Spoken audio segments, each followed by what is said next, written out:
تک چل رہی ہے، ولایت کا سفر جاری رہے گا۔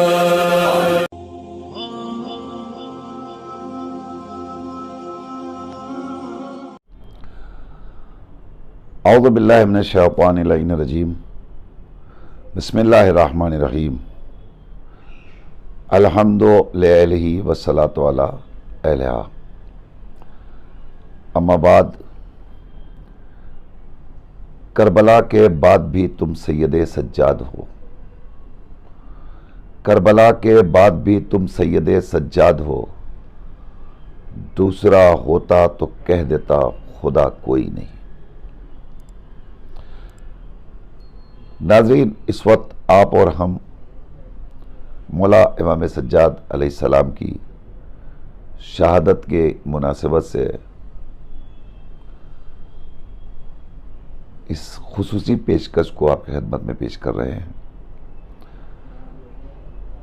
ولایت کا سفر یوٹیوب چینل اس کے قبل بھی آپ کی خدمت میں مسلسل حاضر ہوتا رہا ہے اور الحمدللہ دینی خدمات بڑھ چڑھ کر انجام دے رہا ہے۔ آج کی اس کی یہ خصوصی پیشکش ہے جو مولا سجاد کے حوالے سے پیش کی جا رہی ہے۔ امام سجاد کربلا میں امام حسین علیہ السلام کے ہمراہ تشریف لائے۔ آنے کے بعد قبل عصر آپ کے اوپر عارضہ لاحق ہوا، یعنی آپ بیماری سے دوچار ہوئے، اور جب امام علی مقام رخصت آخر کے لیے آئے تو کیفیت یہ تھی کہ مولا سجاد اپنے بستر سے اٹھ نہیں سکتے تھے۔ اور اس کے بعد جب امام علی مقام نے فرمایا بیٹا میں تم سے رخصت آخر کے لیے آیا ہوں، تو مولا سجاد نے کہا پھوپھی اماں ذرا مجھے سہارا دیجیے۔ اس نے کہا کیسے ممکن ہے کہ باپ مرنے کے لیے جائے اور بیٹا سلامت رہ جائے، میں بھی مقتل میں جاؤں گا اور میں بھی جہاد کروں گا۔ امام علی مقام نے فرمایا نہیں بیٹا، مریض سے جہاد ساقط ہے۔ اور اس کے بعد امام نے وصیتیں کی، نصیحتیں کی اور امامت آپ کے سپرد کی، اور اس کے بعد وہاں سے رخصت ہو گئے۔ ادھر خیمے میں امام سجاد ہیں، شہزادی زینب سلام اللہ علیہ ہیں، شہزادی ام کلثوم سلام اللہ علیہ ہیں، مقتل میں امام حسین علیہ السلام میں شمر آپ کے گلے پہ خون خنجر چلا رہا ہے اور فضا میں آواز گونج رہی ہے الا قتل الحسین بکربلا، الا ذبح الحسین بکربلا۔ اس آواز کا شہزادی زینب کے کانوں میں پہنچنا تھا، اچانک آواز دی بیٹا سید سجاد دیکھو یہ میں کیسی آواز سن رہی ہوں، عجیب قیامت خیز منظر ہے اور ماحول ہے۔ سید سجاد نے کہا پھوپھی اماں خیمے کا پردہ ہٹائیے۔ پردہ ہٹا، باپ کا کٹا ہوا سر دیکھا۔ امام نے بستر ہی پر سے السلام علیکہ یا ابا عبداللہ، بابا آپ پر ہمارا سلام۔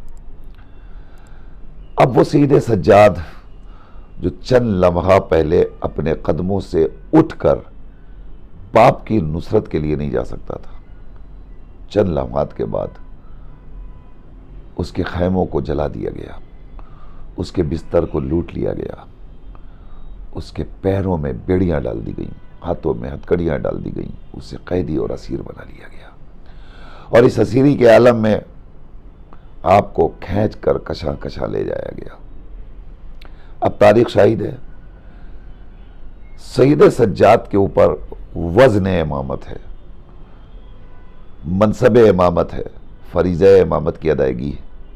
آپ چل رہے ہیں، راستوں میں سید سجاد کو جب جیسے موقع ملا امام علی مقام پیغام دین اور نشر علوم محمد والے محمد انجام دیتے رہے۔ جس وقت آپ دربار ابن زیاد میں پہنچے ہیں، کوفے کی راہوں کو طے کرتے ہوئے ابن زیاد کے دربار میں پہنچے، ابن زیاد نے ایک مرتبہ آپ کو دیکھا تو سوال کیا کہ یہ کون ہے؟ تو کسی نے کہا یہ علی ابن الحسین ہے۔ تو ابن زیاد کہتا ہے ہم نے تو سنا ہے علی کربلا میں قتل کر دیا گیا۔ تو شمر نے کہا نہیں، وہ دوسرا علی تھا، یہ دوسرا علی ہے۔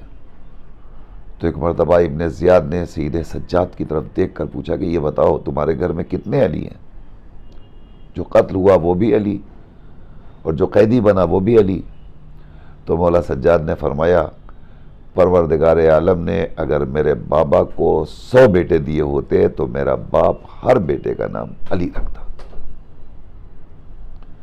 اس کا مطلب یہ ہوا کہ یہ دفاع ولایت کا مرحلہ تھا جو امام سجاد دربار ابن زیاد میں انجام دے رہے تھے، اور آنکھوں میں آنکھیں ڈال کر کے ابن زیاد سے جب گفتگو کی ہے تو تاریخ کہتی ہے کہ ابن زیاد کہتا ہے کہ تم ہم سے اس طرح گفتگو کر رہے ہو، کیا کوئی قیدی کسی امیر سے ایسے بات کرتا ہے؟ تو مولا سجاد مسکرائے اور مسکراتے ہوئے آواز دیتے ہیں فتح ہمیشہ حق کی ہوتی ہے۔ یہ سن کر ابن زیاد ایک دم چودھیا گیا اور جھنجھلا کر کے کہتا ہے کمال ہے، ہمارے دربار میں ہو، قیدی ہو، اسیر ہو، اس کے بعد بھی تمہارے اندر یہ حوصلہ، یہ جذبہ۔ اور پھر حکم دیتا ہے سید سجاد کو قید خانے میں ڈال دیا جائے۔ مولا سجاد قید خانے میں چلے گئے۔ قید خانے میں جانے کے بعد سید سجاد کی کیفیت کیا ہے؟ نہ آب و غذا ہے، نہ کھانا پانی ہے، نہ ہوا ہے، نہ سکون ہے، مگر سید سجاد قید خانے میں رہ کر کے شکر الہی اور سجدہ شکر کو اپنی آب و غذا بناتے ہوئے اس طرح عبادت کے فرائض انجام دے رہے ہیں کہ دنیا سید سجاد کی عبادت کی نظیر نہیں لا سکتی۔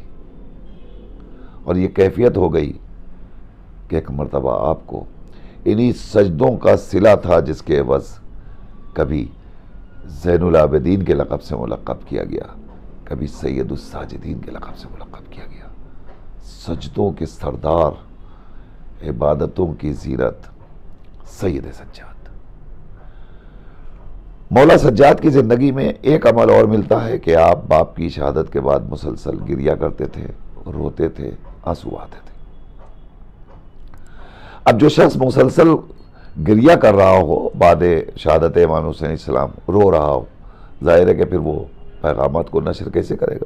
بڑا مشکل مرحلہ تھا۔ اور پھر کربلا کے فوراً بعد جہاں زمام امامت سید سجاد کے ہاتھوں میں آئی ہے تو امام کو احکام دین، احکام الہی، پیغامات قرآنی اسے نشر بھی کرنا ہے اور لوگوں کی ہدایت کی راہیں ہموار کرنی ہے۔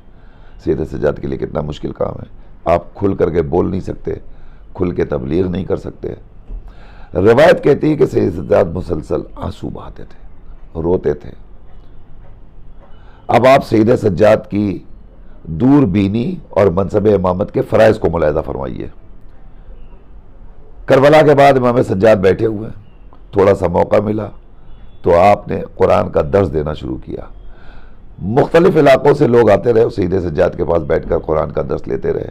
آپ یمن، سیریا، عجم، عرب، افریقہ، ان مختلف ممالک کے افراد ظاہر ہے کہ فرزند رسول ہے، آپ کے پاس درس قرآن حاصل کرنے کے لیے آتے رہے۔ اور جب سب لوگ بیٹھتے تھے، سید سجاد سارے طلباء کے درمیان قرآن کھولتے تھے اور آنکھوں سے آنسو جاری ہو جاتا تھا اور رونا شروع کر دیتے تھے۔ آپ بیٹھے ہیں درس دینے کے لیے، حکومت کو پتہ ہے کہ سید سجاد درس دے رہے ہیں قرآن کا، لہذا بہت زیادہ دشواری نہیں ہے حکومت کو، خاموش ہے، مگر اس کو نہیں پتا کہ یہ اپنے مشن کو اسی آنسوؤں کے دھارے میں کتنی دور دور تک پہنچا رہے ہیں۔ سید سجاد رو رہے ہیں، گریا کر رہے ہیں۔ اب جو آنے والے دور دور سے طلباء ہیں وہ پوچھ رہے ہیں مولا آپ رو کیوں رہے ہیں؟ مولا آپ گریا کیوں کر رہے ہیں؟ مولا خیریت تو ہے؟ اس طرح سے آپ بے قرار ہیں، مطمئن ہیں، آنسو بہا رہے ہیں؟ تو مولا سجاد روتے جاتے تھے، وہ کہتے جاتے تھے ارے وہ کیسے برداشت کرے، صبر کرے جس کا بابا بھوکا پیاسا مار ڈالا گیا؟ وہ کیسے صبر کرے جس کا جوان بھیا مارا گیا ہو؟ وہ کیسے صبر کرے جس کا شیرخوار بے گناہ قتل کر دیا گیا ہو؟ اب امام علی مقام بیان کرتے جاتے ہیں تو لوگوں کے اندر ایک تذبذب، ایک کیوریاسٹی پیدا ہوئی ہے، آپ کے بابا کو قتل کر دیا گیا، آپ کے بھائی کو قتل کر دیا گیا۔ سید سجاد کہتے ہیں صرف یہی نہیں کہ انہیں قتل کیا گیا، بلکہ ماں اور بہنوں کی سروں سے چادریں چھین لی گئی، ہمارے گھروں کو جلا دیا گیا، ہمارے خیمے لوٹ دیے گئے، ہمیں بے پردہ کشا کشا پھرایا گیا، لوگوں کے درمیان ہجوم سے گزارا گیا، ہماری تذلیل کی گئی۔ مولا قصور کیا تھا آپ کا؟ کس لیے؟ کہ ہمارا کوئی قصور نہیں تھا، ہم اللہ کی توحید کے علم بردار تھے، ہم وحدانیت کا پرچم لے کر آگے بڑھ رہے تھے، ہمارا کوئی قصور نہیں تھا، ہم دین، اسلام، شریعت، مذہب، نیکی، اچھائیاں، بھلائیاں، اسی کا پیغام دے رہے تھے دنیا کو۔ ہمارا بابا ظالم و جابر یزید کے چنگل سے اسلام کی بدنامی کو نجات دلانا چاہتا تھا، جو خود ساختہ اسلام کا ذمہ دار اور ٹھیکیدار بن کر کے اسلام کے نام پہ ایک بدنما داغ بن چکا تھا، جو دین اور شریعت اور مذہب اور قرآن کی آیتوں کی تذلیل کر رہا تھا، بے حرمتی کر رہا تھا، بے ادبی کر رہا تھا، ہر چیز کو جھٹلا رہا تھا۔ میرے باپ کے لیے ضروری تھا کہ قیام کریں، میرے باپ نے اس کے مقابلے میں قیام کیا اور آواز دی، ہم قربانی تو پیش کر سکتے ہیں مگر شریعت محمدی کو پامال نہیں ہونے دیں گے، ہمارے لاشیں پامال ہو جائیں۔ میرے بابا کا یہ قصور تھا۔ اب سید سجاد نے جب مصائب کربلا بیان کیا، واقعات کربلا بیان کیا، تو اب کیفیت یہ ہو گئی کہ وہ یزید جو مختلف ممالک میں اپنی حکومتوں کو ایکسپینڈ کر چکا تھا، ان تمام ممالک میں یزید کی حکومت تھی، سیریا میں یزید کی حکومت تھی، افریقہ میں یزید کی حکومت تھی، عرب میں، عجم میں، ہر علاقے میں یزید کی حکومت تھی، یہاں تک کہ ہندوستان کے مختلف علاقوں میں بھی، سندھ کے علاقوں میں یزید کی حکومت تھی، اتنی حکومت کو ایکسپینڈ کر چکا تھا۔ اب لوگ سمجھ رہے تھے کہ یہ اسلام کا ٹھیکیدار ہے اور بادشاہ وقت ہے، لیکن جب سید سجاد نے رونے آنسوؤں کے ذریعے کربلا کا پیغام اور حق کا پیغام لوگوں کے حوالے کیا، اب جب یہاں سے ان کے درد سے اٹھنے والے اٹھے، جو افریقہ گیا اس نے افریقہ میں جا کے کربلا کے واقعات کو بیان کیا، جو شام گیا اس نے شام میں بیان کیا، جو سیریا گیا وہ، جو عرب گیا وہ عرب میں بیان کر رہا ہے، جو یمن گیا وہ یمن میں بیان کر رہا ہے۔ اس طریقے سے مختلف علاقوں کے افراد جب اپنے اپنے ملکوں میں گئے تو وہاں جانے کے بعد وہ بیان کرتے تھے کہ کربلا میں کیا ہوا، یزید کون تھا، حسین کون تھا، ان کا مشن کیا تھا، اس کا مشن کیا تھا، اور اس طریقے سے امام نے اپنے آنسوؤں کے ذریعے کربلا پوری کائنات میں پھیلا دی۔ دنیا کہتی ہے سید سجاد صرف باپ کی شہادت کے بعد مسلسل روتے رہے روتے رہے روتے رہے، دنیا کو نہیں پتا ان آنسوؤں بھی پیغام کربلا کس تیزی کے ساتھ نشر ہو رہا تھا۔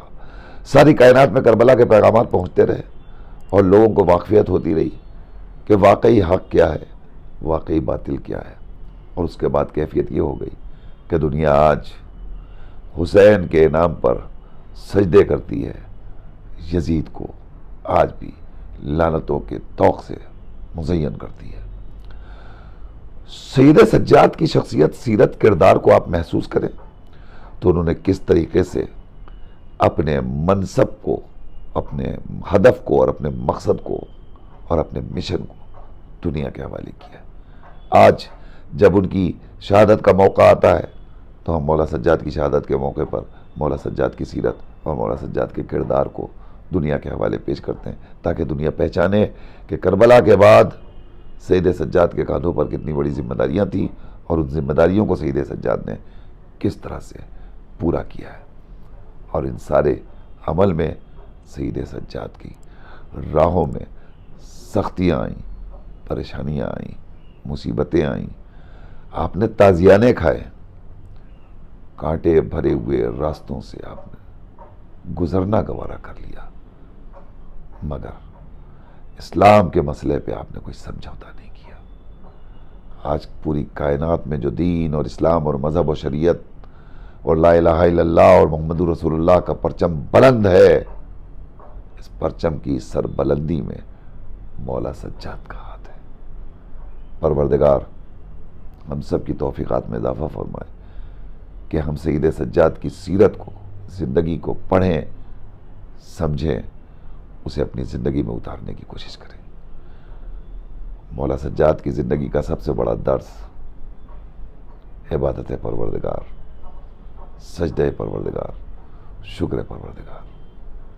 اللہ کہہ رہا ہے لئن شکرتم لازیدنکم، اگر تم ہمارا شکریہ ادا کرتے رہو گے ہم تمہاری نعمتوں میں اضافہ کرتے رہیں گے. ہم کو چاہیے کہ مولا سجاد کی سیرت سے اپنی زندگی کو مستعار کریں, کبھی سجدوں سے غفلت نہ برتیں. یہی سچی خراج عقیدت ہے. والسلام علیکم ورحمۃ اللہ وبرکاتہ.